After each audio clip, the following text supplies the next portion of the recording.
unlock the basement door. Welcome everyone to our smart home, or HomeKit home, I guess is the best way to put it. So we're in the basement now, which is obviously not the living area, but let's actually turn the front lights off first. Turn the outside lights off. Done. There we go. Actually, these are our every light in the house is a Hue bulb. So just now, let's lock the door again just for safety. Lock the basement door. There we go. So this is our HomeKit house, and we are heading up to the main living area. So every time you see a fixture, let's check the weather first. It's actually a HomeKit fixture. Unlock the side door. Now, unfortunately, the weather station up here is not natively HomeKit, but if you connect it with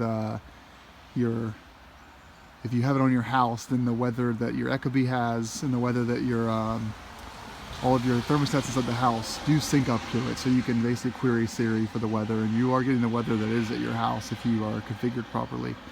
But every light that you're seeing around the house is HomeKit, including this one.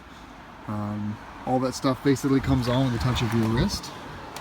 But that's not really where the fun is. Let's take a little walk over here to the control panel. So what we have over here is we've got the indoor temperature sensor for the weather station you saw outside. It feeds back to the monitor over there.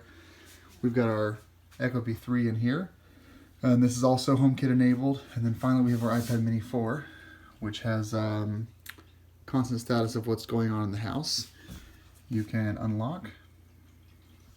And here you've pretty much got the most important applications of the house. We've got Weather Underground, the Wonder Station, which I use to monitor the weather station outside. This works no matter where I am in the world, as long as I connect to the station.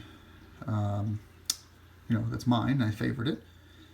And then we have our Unify application, which monitors traffic. Touch ID here. Yep. This monitors traffic, devices. We've got a list of clients here and their data usage. We've got all kinds of insights. You can kind of see who's using the most data in the house and what they're doing with it. Then we have our solar array that also kind of feeds back into the house and lets you know how production's doing. It was a rainy day, so we won't actually have as good a production as we usually do, so 8.39 kilowatt hours. But what I'd like to do is actually run Sense, which is which gives you a real-time view of the solar in with the power usage out, and you can kind of see what devices that have been found and what they're doing, and then you can see over time. Let's go to trends this month. You've got your solar in yellow and your usage in red. And we had a couple of days where it snowed again, so we had really bad usage there. And then finally, before we go on to the HomeKit stuff, is we have the Sonos controller, which controls the speakers in the house, and you can play those and choose what room you want to send it to, or send it to all the rooms at once if you'd like to. Actually, one last thing I will show, which is an iPhone app that won't run natively, which is PetNet, which is a connected dog food bowl. So twice a day automatically it feeds Porter 1.5 cups. I can press this button to feed him again manually if I'd like to, and it goes over if he ate his food, and that the push notifications to all of our devices telling us that he was fed on time. Okay, so enough of that. Let's go into home. We do have a HomeKit application that goes over all the devices that we have set up. The only thing that's not HomeKit enabled is actually the Defiant lights, which are outside, and these lights are Bluetooth enabled, so I can control them from here. I can change the settings, but I can't send commands to the outside light to turn on or turn off. So within home, we have everything identified. We've got it split by room. So we've got our room list here. Everything is configured. then we've got a few scenes that we use. Bedtime, I'm home, leaving home, going to work, good morning, and then when I arrive home. And these two are geo fences when I'm in the area. So like when I first arrive, the doors will unlock. The thermostat, when I actually am 5 miles from the house, the thermostat will go from 56 degrees, which is my daytime temperature, so it doesn't run, to 69. And you know that's automatic. I don't have to do anything. And same with the door unlocking for me. I usually don't like the lights turning on when I get home because I don't really know if I want to keep the lights on. It might be in the middle of the day, so I don't really care to have all the lights in the house using electricity. But this gives you an idea of what we have going here. So these are all the Hue lights. Then we've got, these are off, so I've got the front outside lights. I can turn these back on actually, if I want to. I can also hold and control the brightness of those, if I wanted to. I've got television lights, which are the bloom lights, so those are over here. I use those at night when I'm watching TV. And you can set scenes for those in the Hue app, or you can hold each one, and instead of just controlling the brightness, you can do color and change your color as well. Like that. But I usually do, so for example, because these are on their own room, if you look here, we've got a room called television. With those two lights, I can tell Siri, turn the television lights on. And I use this quite often actually, because when we're watching TV, it adds a little bit of less eye strings. There's the lights in the house are off, those turn on, it's kind of nice. We've got our bedroom here. This will show us the Ecobee sensors in there. It'll show us that someone is in there, which is Heather. It tells us the temperature of the room in there, 69. The bedroom fan is off right now. The bedroom light is on. So if I click this, I can turn it down or turn it back up. I can also tell Siri to turn the bedroom hunter light or the bedroom hunter fan to 25%, 75%, 100%, etc. It's going to scare Porter when I turn the fan on, but let's walk in there actually, and I'll give you a more audio tour. So let's take this off. I'm using the, I think these are Propel.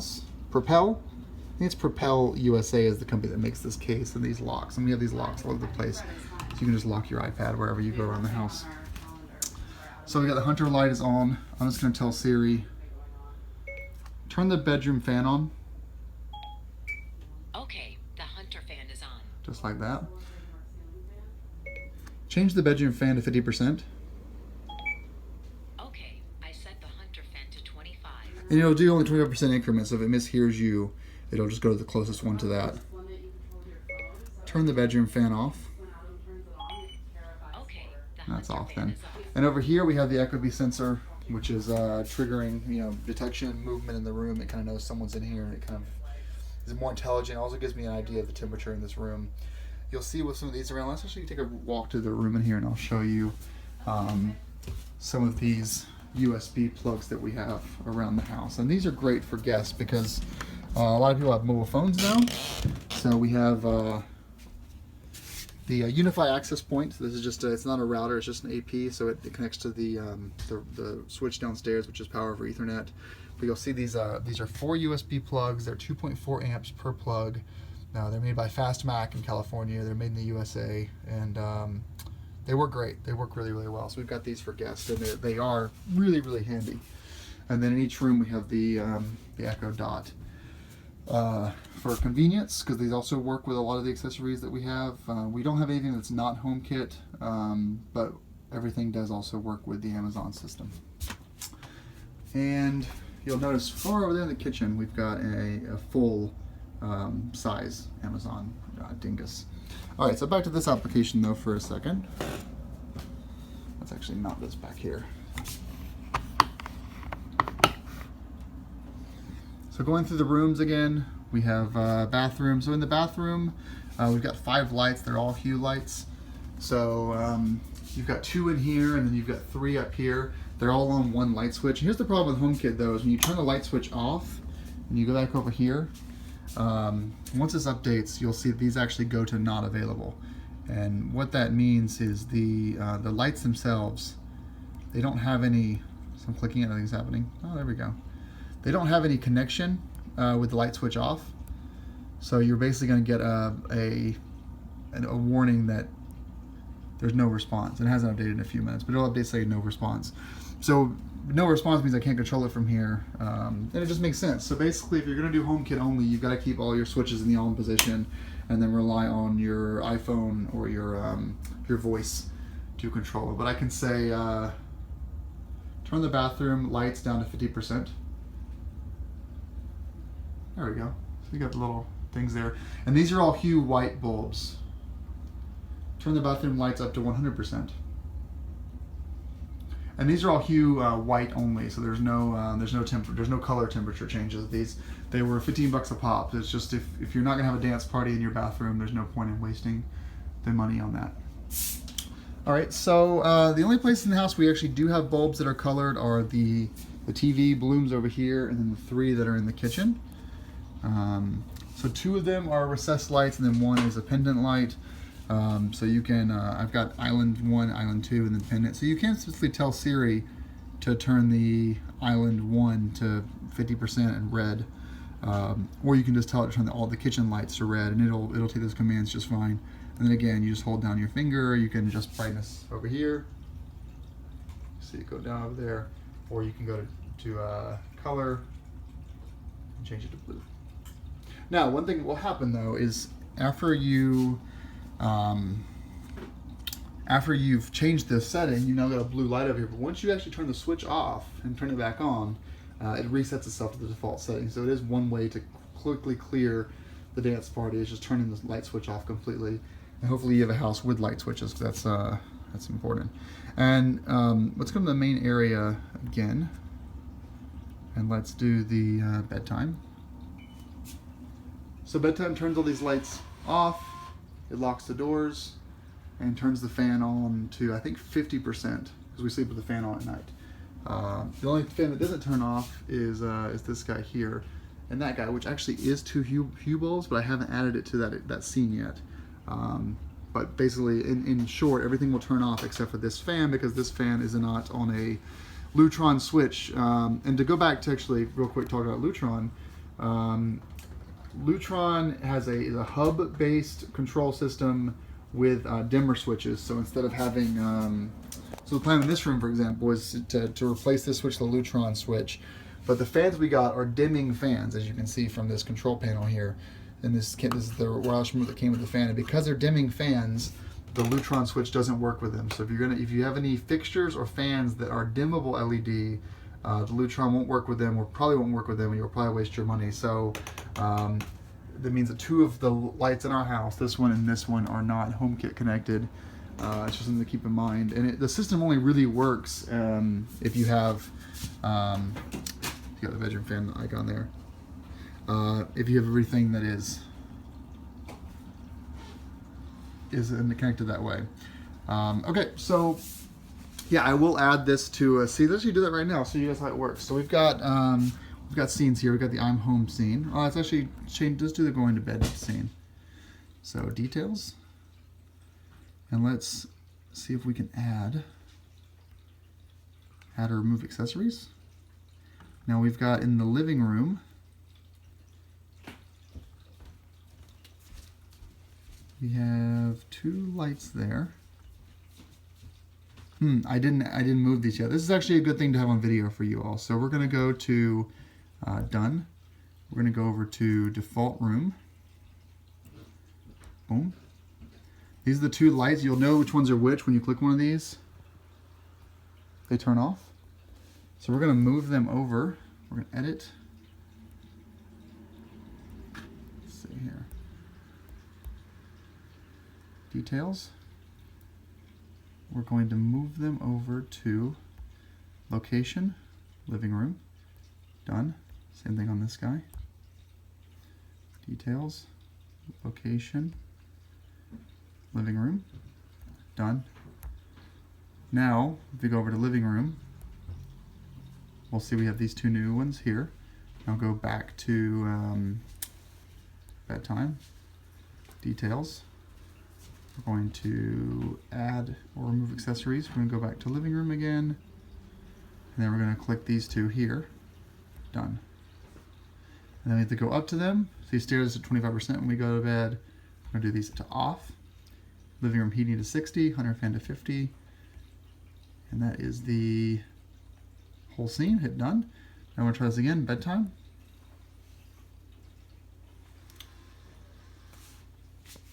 And those turned off, fan turned on, and then we have this, the stair light, 25% kind of as a night light, so it's a little bit dimmed. And that is the kind of overview of how HomeKit works from a kind of an organized way. Now, you will get this failed note sometimes, so I'll have to figure out what exactly failed there, but it's by accessory, and I get a little push notification on my watch that the, and you can tailor what kind of notifications you actually get. So I want to know when the basement lock is locked or unlocked. I also want to know when it detects forced entry, or you know, it kicks open or something, or even if someone puts the wrong code in. So, you know, I don't really care when a light switch turns on, but I do want to know when the lock is locked or being pushed open, because that's obviously the first method of someone getting in the house. So you can choose what things notify you. If you turn all the notifications on and you activate a scene, you're going to have just tons of stuff here. So let's turn this guy there, and let's turn the hunter fan back on for Heather. So bedroom, and boom, there we go. Oh, that's what it was. So there's no response in the bedroom lamp. That's because the bedroom lamp itself is turned off. So if you look over here, we have hue bulbs in these lamps. Back case in point, if the lamp itself is not on, then it'll give you an error because there was no response from that bulb. So that is the overview of the home application, and we're still sort of getting it all set up. If I go to HomeKit itself, I can go in here and customize the Amazon functions.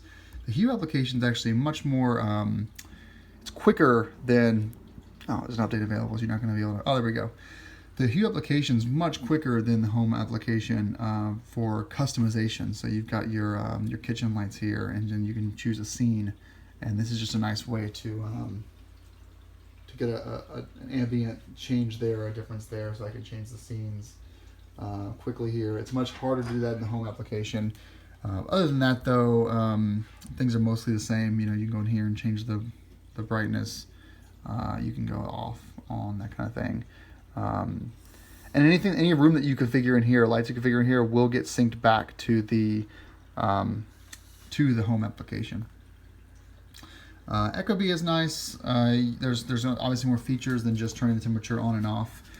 You have all kinds of settings in here you can mess around with, so it's good to get a look in here and confirm things here before you start using the Home app exclusively. For Schlage, I don't think this will run. Yeah, this is another iPhone app that's blown up. It's nice. You have your status of your locks, so you just scroll through them, and then so it's telling me that this one's unlocked and this one's locked. But in here you can see the history of who came and went. So I actually have a passcode here for my contractor that I'll delete when the job is done, so they have their own things, so I can see when they came and went. And then you can also set up, I think, 30 or 50 extra codes, which is absolutely ridiculous, but it's there. For the Hunter fan, again, it's an iPhone app that we've blown up here. We've got our bedroom, Hunter fan, and then here you can do the customizations, dimming, speed, fan on, fan off. All of it kind of gets controlled this way. But this one is so hard to use, and once you're done with the setup process, just go back to using the Home application. Oh yeah, I didn't mention that we have the Nest Protects. So it is a Google product, but all the HomeKit products that were smoke alarms are just terrible. So we've got 3 of them, which is kind of code requires. We got 1 in each bedroom, and then we have 1 here in the living room. So, and when I cook, amazingly, I'll be cooking over here, and the range hood will be blowing all this air out, which is not a HomeKit connected device, I should mention. This will let me know there's smoke in the bedroom, and basically because Nest is installed on all of our phones, we have 2 phones and 2 iPads, it'll let us know that there's smoke detected, and we can just say, ignore it. But there is some good news, and something that I'm not done setting up yet, but I will soon. And again, no HomeKit here because this is a built-in LED light, so there's no HomeKit integration with that. But we have here 2 of these, which are HomeKit enabled plugs, and I won't show you the back of them because that's where the HomeKit code is for you to register it and get set up with the app. But what these enable you to do is to plug these into the wall. There we go. You plug these into the wall, and then whatever's plugged into them will not only report its wattage and use on and off times, but it'll allow you to control it with your with the home application or via the CoolGeek iPhone app. So what I was thinking would be a next step for these. There's not many devices I actually need this for. I wouldn't put it at the home entertainment system because I need the NVIDIA Shield and the Apple TV to actually stay functioning, because the Apple TV over here is itself the HomeKit Hub. So even though the iPad mini is always home, it's not constantly plugged in, so therefore it will, for energy conservation reasons, it will disconnect from Wi-Fi sometimes, kind of go into a standby mode.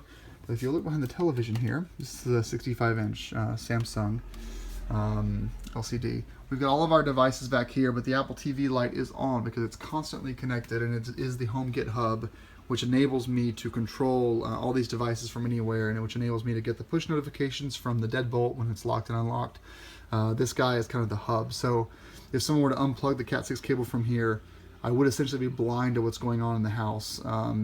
Things like security cameras would still work because they have their own separate connection, but it is good to have this.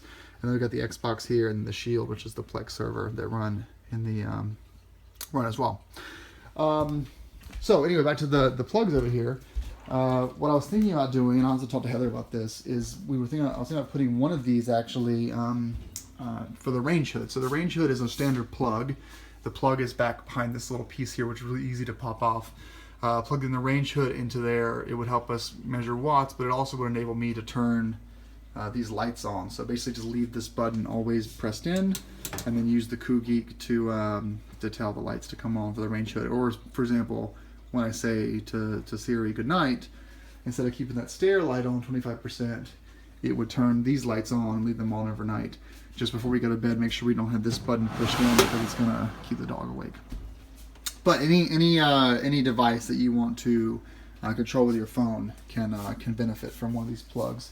And we got these on sale for $20 a pop. I think usually they go for $35 to $49 depending on which one you buy.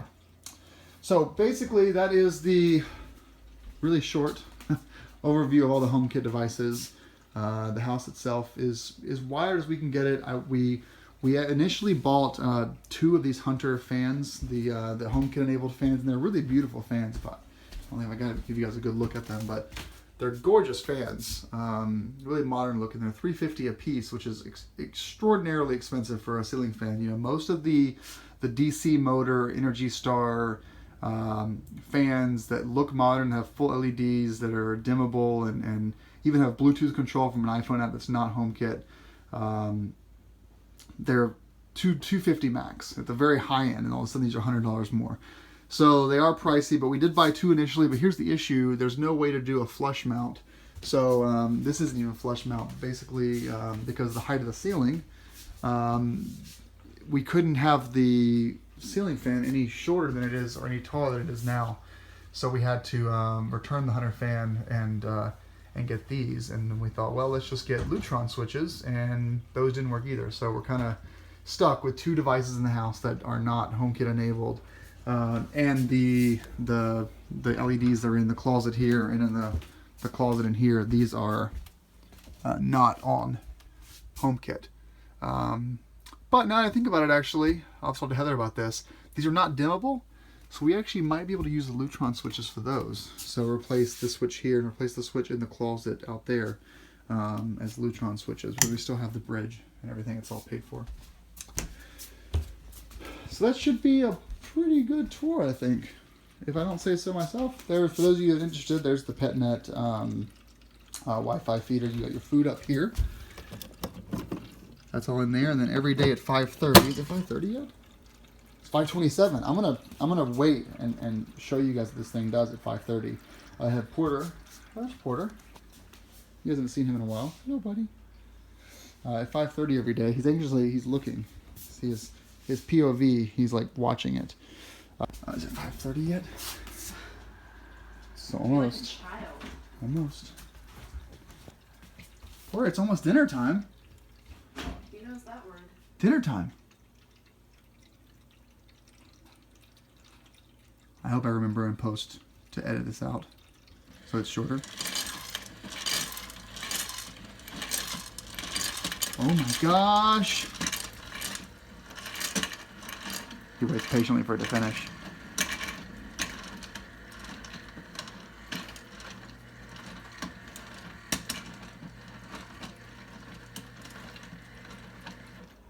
Porter, dinner time. So brave. Alright, that concludes this video. Hope you enjoyed watching it, and feel free to post any questions that you guys have. I'm happy to assist.